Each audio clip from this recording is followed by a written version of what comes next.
नमस्कार दोस्तों, मैं क्षितिज कुशवाहा आप लोगों के लिए YouTube channel educational video by Kshitij Kushwaha लेकर आया हूं, जिसमें आपको आपके सब्जेक्ट के चैप्टर की वीडियो के अलावा आपको एग्ज़ाम प्रिपरेशन और साथ ही साथ गवर्नमेंट से मिलने वाली हर स्कीम की जानकारी एक ही जगह पर मिल जाएगी। तो दोस्तों, इस यूट्यूब चैनल को सब्सक्राइब करना ना भूलें, साथ ही साथ बेल आइकन को भी प्रेस करें। इसी के साथ दोस्तों, हमने एक Facebook page educational video by Kshitij Kushwaha भी बनाया है, जिसकी लिंक आपको डिस्क्रिप्शन बॉक्स में मिल जाएगी। तो इस लिंक के माध्यम से आप उसे लाइक कर दें, ताकि चैनल से रिलेटेड हर जानकारी आपको फेसबुक पर भी मिलती रहे। दोस्तों, आज का ये जो वीडियो है, ये लागत लेखांकन या कहें परिव्यय लेखांकन, या इसे हम इंग्लिश में कहें तो ओवरहेड अकाउंटिंग या कॉस्ट अकाउंटिंग को के चैप्टर मार्जिनल कॉस्टिंग, हिंदी में कहें तो सीमांत लागत को लेकर आए हैं।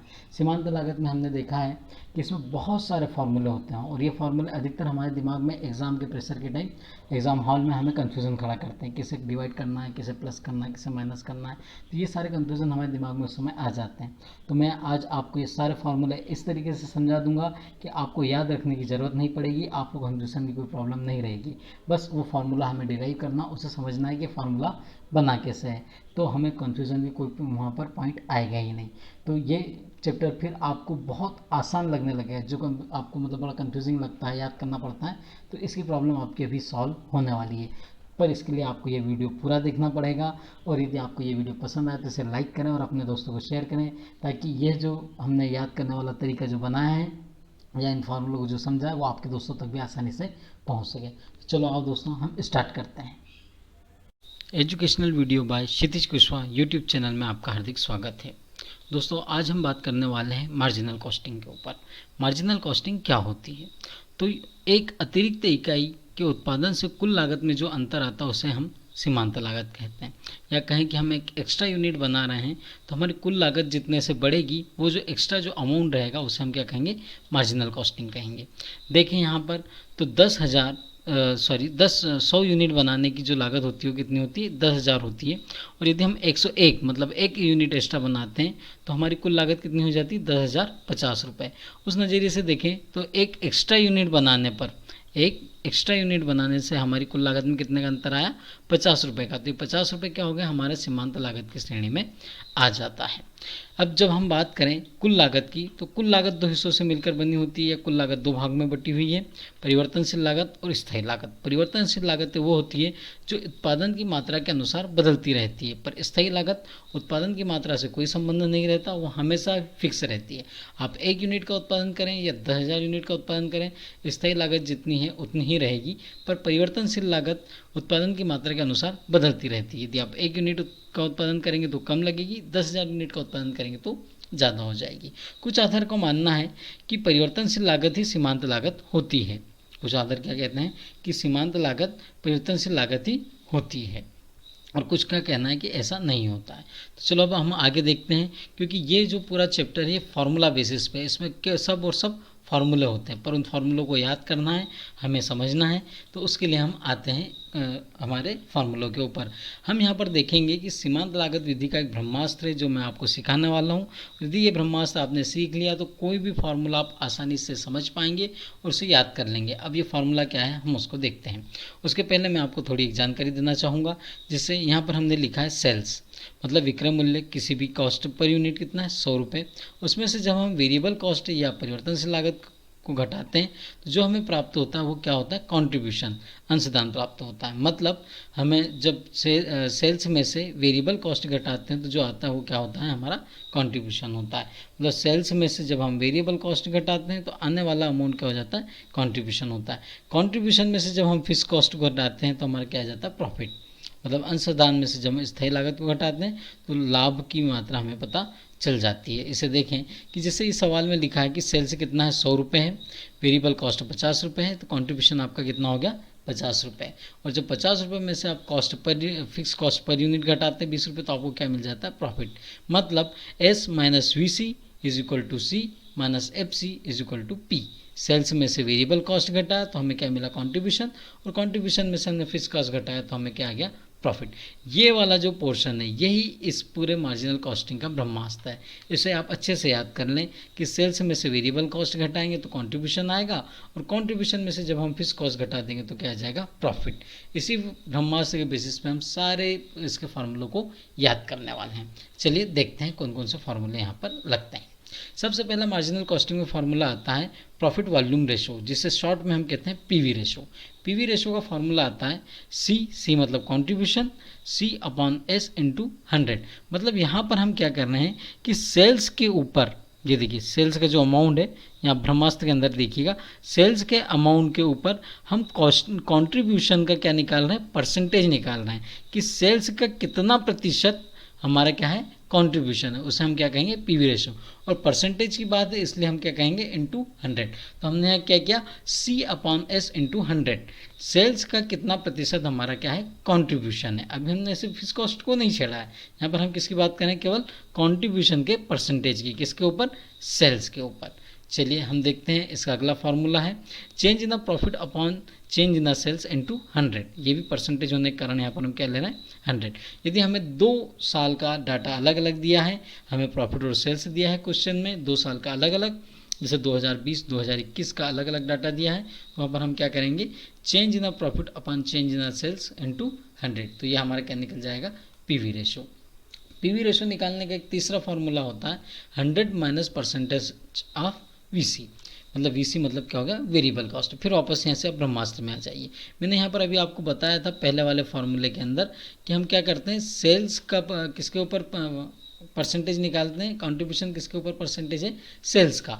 अब हमने यहाँ पर क्या किया है कि कंट्रीब्यूशन जो है उसका किस पे परसेंट निकाल लिया, सेल्स का। तो जो बाकी का जो बचा वो क्या रहेगा, वेरिएबल कॉस्ट, क्योंकि आपने कंट्रीब्यूशन तो निकाल लिया, अब बाकी जो बचा रहा परसेंटेज वो किसका हो गया, वेरिएबल कॉस्ट का। तो वही हुआ, अब परसेंटेज की बात है तो सेल्स यहाँ पर कितना है, 100 हो गया, और बाकी उसमें से यदि हम वेरिएबल कॉस्ट का परसेंटेज घटा देंगे तो जो परसेंटेज आएगा वो किसका आएगा, कंट्रीब्यूशन का। तो 100 minus percentage of variable cost, तो ये क्या निकल आएगा हमारा, पीवी रेशो। तीनों फार्मूले बहुत ही ईजी है। पहले फार्मूले में हमने क्या किया कि सेल्स के ऊपर कंट्रीब्यूशन का परसेंटेज निकाला। अब यहाँ पर हमें कंट्रीब्यूशन का परसेंटेज पता चल गया है, तो कोई बात नहीं, बहुत बढ़िया बात है। पर हमें ये बात पता है कि सेल्स यदि 100 है और उसमें से यदि हम वेरिएबल कॉस्ट का परसेंटेज घटा देंगे तो हमें क्या मिल जाएगा, पीवी रेशो निकल जाएगा, या ये कहें कि कंट्रीब्यूशन का परसेंटेज हमारे पास आ जाएगा। और यदि 2 साल का डाटा हमें दिया गया है तो फॉर्मूला क्या हो जाएगा, change in the profit divide by change in the sales into 100। चलो हम आगे की तरफ चलते हैं। अगला हमारा जो फॉर्मूला आता है वो आता है break even point. Break even point एक ऐसा पॉइंट होता है सेल्स का जहाँ पर न तो हमें फ़ायदा होता है और नहीं लॉस होता है। मान लो जैसे हमने देखा कि भाई कोई दुकान वाला है, उसके कुछ खर्चे हैं, ख़ास तौर पर जब मैं आपको एक जानकारी यहाँ पर देना चाहूँगा कि जो नुकसान होता है, जो हमें लॉस होता है ना, बेसिक ना कहीं वो हमारी फिक्स कॉस्ट के कारण होता है। क्योंकि भाई हम कोई प्रोडक्ट बना रहे हैं, जैसे मान लो कि हमने कोई प्रोडक्ट 8 रुपये में बनाया, तो हम इतने बड़े बेवकूफ़ तो होता नहीं है कोई भी व्यापारी को 8 रुपये में उसका प्रोडक्शन कॉस्ट आ रहा तो उसे 6 में बेचे, नहीं, उसे ज़्यादा में ही बेचने की कोशिश करेगा। अब वो जब किसी अमाउंट को ज़्यादा में बेचा, किसी प्रोडक्ट को वो अपनी कॉस्ट से ज़्यादा में बेच रहा, तो फिर उसे लॉस क्यों हो जाता है। तो लॉस होने का सबसे बड़ा कारण होता है उसका फिक्स कॉस्ट, क्योंकि वो फिक्स कॉस्ट को रिकवर नहीं कर पाता है। तो ब्रेक इवन पॉइंट में हम क्या देखने वाले हैं कि ऐसा पॉइंट जहाँ पर नो प्रॉफिट नो लॉस, न व्यापारी को प्रॉफिट हो रहा है नहीं यहाँ पर लॉस हो रहा है। मतलब हम कहें कि ब्रेक इवन पॉइंट पर व्यापारी लॉस होने का कारण फिक्स कॉस्ट को पूरा रिकवर कर लेता है, वो उस फिक्स कॉस्ट को कमा लेता है। मान लो जैसे कोई दुकानदार है, हम बात करें कोई दुकानदार कचौरी बना के बेचता है, तो यदि वो 100 कचौरी बनाकर बेच देता है तो उसे इतना फ़ायदा हो जाता है कि वो अपने फिक्स कॉस्ट जो उसका किराया है या उसका बिजली का बिल है या उसके जो कर्मचारी काम कर रहे हैं उनका पूरा खर्च वो निकाल लेता है। तो वो ऐसी कंडीशन पर आ गया जहाँ उन्हें उसे फ़ायदा है नहीं लॉस है। अब इसके ऊपर जो बचेगा तो वो सब क्या हो जाएगा, उसका प्रॉफिट। तो ब्रेक इवन पॉइंट एक ऐसा पॉइंट होता है सेल्स का जहाँ पर नो प्रॉफिट नो लॉस की कंडीशन है। दूसरे शब्दों में कहें तो वहाँ पर वो अपनी पूरी फिक्स कॉस्ट मतलब स्थायी लागत को वो कवर कर लेता है। इसका पहला फॉर्मूला होता है बीपी इन यूनिट्स। अब ये 2 इसमें निकाला जाता है, इन यूनिट्स और इन अमाउंट। तो पहले हम इन यूनिट्स की बात करें तो इन यूनिट्स में आ जाता है टोटल फिक्स कॉस्ट। याद रखिएगा, total fix cost divide by contribution पर यूनिट। मतलब मैंने जैसे अभी आपको बताया कि ब्रेक इवन पॉइंट पे क्या होता है, फिक्स कॉस्ट हमारी पूरी रिकवर हो जाती है, हम पूरी की पूरी फिक्स कॉस्ट को कमा चुके होते हैं वहाँ पर। तो उसके लिए हम क्या करेंगे, total fix cost divide by contribution per unit. तो ये हमारा क्या हो गया, बीपी इन यूनिट्स निकल आएगा, break even point in units. अब इसका दूसरा फॉर्मूला होता है बीपी इन अमाउंट। अमाउंट में मतलब यहाँ पर हमें कैसे अमाउंट में पता चलेगा, तो यहाँ पर हम क्या करेंगे, टोटल फिक्स कॉस्ट। फिर ध्यान रखिएगा, total fix cost divide by PV ratio into 100। PV ratio किस में होता है, परसेंटेज में होता है, इसलिए हम यहाँ पर क्या कर देंगे इंटू 100। बात फिर वही आ जाती है कि पीवी रेशो मतलब क्या हो गया, कॉन्ट्रीब्यूशन का सेल्स के ऊपर परसेंटेज हो गया। और उस जो हमारा जो पीवी रेशो निकल रहा है, जो कंट्रीब्यूशन निकल रहा है, उसमें हम क्या निकाल रहे हैं, फिक्स कॉस्ट को जब हम डिवाइड कर देंगे तो वो हमारे लिए वो पॉइंट क्या निकल आएगा, ब्रेक इवन पॉइंट आसानी से निकल आएगा। मतलब ये वो वाला पॉइंट होगा जहाँ पर हमें नो प्रॉफिट नो लॉस होगा, या दूसरे शब्दों में कहें तो हमें यहाँ पर फिक्स कॉस्ट पूरी तरीके से रिकवर हो जाएगी। इसका तीसरा फार्मूला होता है बीपी इन यूनिट्स का, बीपी इन अमाउंट का, BP in units into sales price per unit. मतलब ये वाली जो हमने पहले फार्मूले में जो यूनिट निकाली है, यदि इसमें हम सेल्स प्राइस पर यूनिट जोड़ दें, सेल्स प्राइस पर यूनिट ब्रह्मास्त्र वाली सेल्स प्राइस पर यूनिट जो इनटू कर दें, तो क्या आ जाएगा, इन अमाउंट आ जाएगा। ध्यान रखिएगा, एक बार मैं वापस से आपको याद दिला दूं कि BP in units into sales price per unit, मतलब पहले वाले फार्मूले की जो हमने यूनिट निकाली है उसमें हम किसका गुणा करेंगे, सेल्स प्राइस पर यूनिट का, तो हमें बीपी इन अमाउंट्स भी पता लग जाएगा। बहुत ही आसानी से हमने ये दोनों फार्मूले देख लिए, पहले पीवी रेशो का, दूसरा ब्रेक इवन पॉइंट का।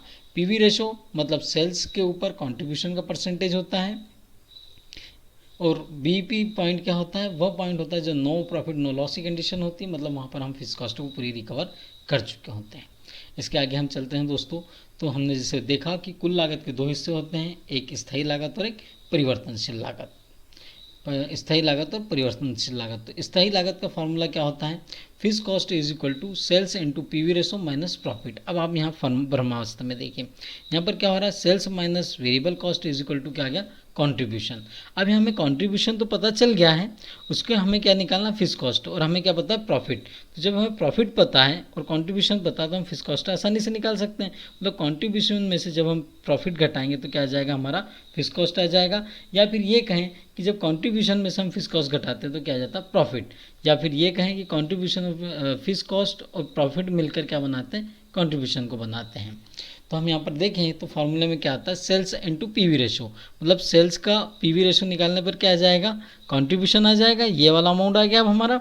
अब इसमें से हम किसको घटा देंगे, प्रॉफिट को घटा देंगे, तो हमारे क्या निकल आएगी, फिक्स कॉस्ट।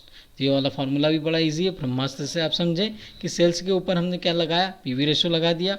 पीवी रेशो लगा देने से हमें क्या पता चल गया, कंट्रीब्यूशन, और कंट्रीब्यूशन में जब हमने प्रॉफिट घटा दिया तो हमें क्या निकल आया, फिक्स कॉस्ट निकल आया।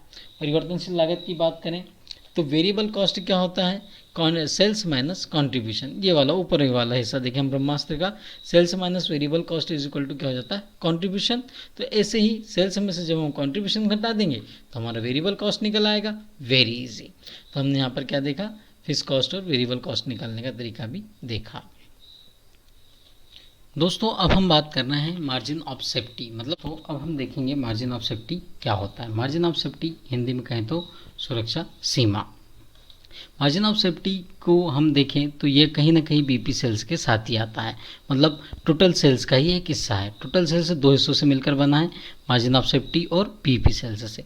बीपी सेल्स मतलब वह सेल्स है जहाँ पर हमें नो प्रॉफिट नो लॉस की कंडीशन होती है, और मार्जिन ऑफ सेफ्टी मतलब आप सेफ जोन में आ गए, यहाँ पर केवल और केवल आपको क्या होता है, प्रॉफिट होता है। एक नज़रिए से देखें तो बीपी सेल्स में आपने लॉस की जो कंडीशन थी, मतलब अपनी जो फिक्स कॉस्ट थी आपने उसे पूरा रिकवर कर लिया है, तो फिर अब उसके आगे की जो कंडीशन आएगी वो मार्जिन ऑफ सेफ्टी होगी, जहाँ पर केवल और केवल आपको क्या होगा, प्रॉफिट होगा। मार्जिन ऑफ सेफ्टी का एक फार्मूला हम कह सकते हैं, टोटल सेल्स में से जब हम बीपी सेल्स घटाएंगे तो कहीं ना कहीं मार्जिन ऑफ सेफ्टी ही हमारे पास निकल कर आएगी। मार्जिन ऑफ सेफ्टी के कुछ और फार्मूले हैं, चलो हम देखते हैं। पहला फार्मूला होता है margin of safety in units. In units निकालने के लिए हम क्या करेंगे, profit divide by contribution per unit. ये फार्मूला कहीं ना कहीं बीपी इन यूनिट्स जैसा ही है। इसमें हम क्या करते थे, फिक्स कॉस्ट को रिकवर करते थे, तो total fix cost divide by contribution per unit कर देते थे। अब यहाँ पर मार्जिन ऑफ सेफ्टी जो है वो किससे रिलेटेड है, केवल प्रॉफिट से रिलेटेड है। यहाँ पर हम क्या करेंगे, प्रॉफिट डिवाइड बाय कंट्रीब्यूशन पर यूनिट, मतलब हम यहाँ किसको कवर कर पा रहे हैं, प्रॉफिट को कवर कर रहे हैं, इसलिए हमने क्या कर दिया, कंट्रीब्यूशन पर यूनिट। इसका दूसरा फार्मूला होता है margin of safety in amounts. Margin of safety in amounts का फार्मूला होगा profit divide by PV ratio into 100। PV ratio percentage में होता है, इसलिए हम यहाँ इंटू 100 कर रहे हैं। ये भी बीपी इन अमाउंट्स जैसा ही है, वहाँ पर टोटल फिक्स कॉस्ट रिकवर करते थे, इसलिए हम क्या लिखते थे, total fix cost divide by PV ratio. तो हम प्रॉफिट को रिकवर करते हैं या प्रॉफिट को कवर करते हैं, इसलिए हमने क्या कर दिया, profit divide by PV ratio. मतलब margin of safety in amounts निकालने के लिए क्या करना होगा, profit divide by PV ratio into 100। अब आगे की तरफ चलें तो मार्जिन ऑफ सेफ्टी का जो एक फार्मूला हम पहले ही देख चुके हैं, total sales minus BP sales, तो वहाँ पर भी हमें मार्जिन ऑफ सेफ्टी निकल आएगा। अब हम बात करें प्रॉफिट की, प्रॉफिट निकालने के क्या फार्मूले हैं। तो एक फार्मूला तो हमारे पास ब्रह्मास्त्र में ही नज़र आ रहा है, सेल्स माइनस वेरिएबल कॉस्ट, तो फिर आ जाएगा हमारा कंट्रीब्यूशन, और कंट्रीब्यूशन में से फिक्स कॉस्ट घटा दें तो हमारा क्या आ जाएगा, प्रॉफिट। तो हम यहाँ पर इस फार्मूले को कुछ इस तरीके से देखते हैं कि प्रॉफिट में जब हम सेल्स में प्रॉफिट निकालने के लिए जब हम सेल्स में पीवी रेशो लगा देते हैं तो हमें क्या निकल आता है, कंट्रीब्यूशन निकल आता है, और कंट्रीब्यूशन में जब हम फिक्स कॉस्ट को घटा देंगे तो क्या आ जाएगा, हमारा प्रॉफिट आ जाएगा। मतलब सेल्स इंटू पीवी रेशो कहीं ना कहीं हमें क्या निकाल कर दे रहा है, कंट्रीब्यूशन निकाल कर दे रहा है। प्रॉफिट का दूसरा फॉर्मूला होता है एमओएस इन अमाउंट्स इनटू पीवी रेशो। मतलब हमने जैसे बात कही कि एमओएस जो होता है वो क्या होता है, केवल और केवल प्रॉफिट को जनरेट करता है। तो एमओएस मतलब मार्जिन ऑफ सेफ्टी को जब हम पीवी रेशो लगा देते हैं तो हमें क्या मिल जाता है, केवल और केवल प्रॉफिट मिल जाता है। इसी तरीके से यहाँ पर हम पीवी रेशो को भी निकाल सकते हैं इसी फॉर्मूले की सहायता से।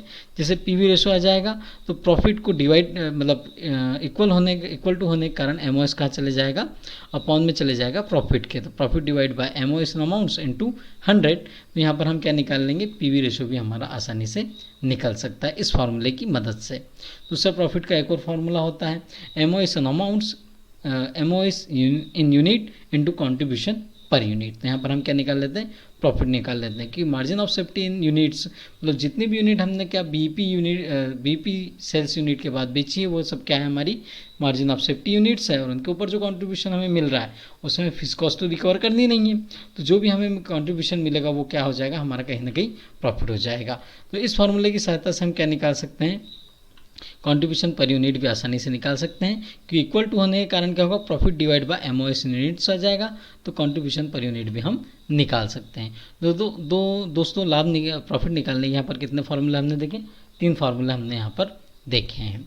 और इसी तरीके से हमारे यूट्यूब चैनल से जुड़ने के लिए आप हमारे यूट्यूब चैनल को सब्सक्राइब करें, एजुकेशनल वीडियो बाय क्षितिज, और हमारा जो फेसबुक पेज है आप उसे भी लाइक करें, educational video by Kshitij Kushwaha, ताकि आपको जितने भी वीडियो के लिंक आएंगे वो फेसबुक के माध्यम से भी मिलते रहेंगे।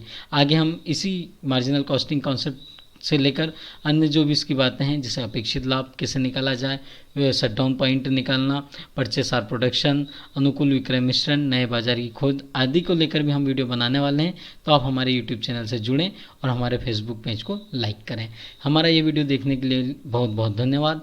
आगे भी हमारे वीडियो देखते रहिएगा, और यदि ये वीडियो आपको पसंद आए तो लाइक करें, शेयर करें और अपने दोस्तों तक जरूर पहुँचाएँ। थैंक यू दोस्तों।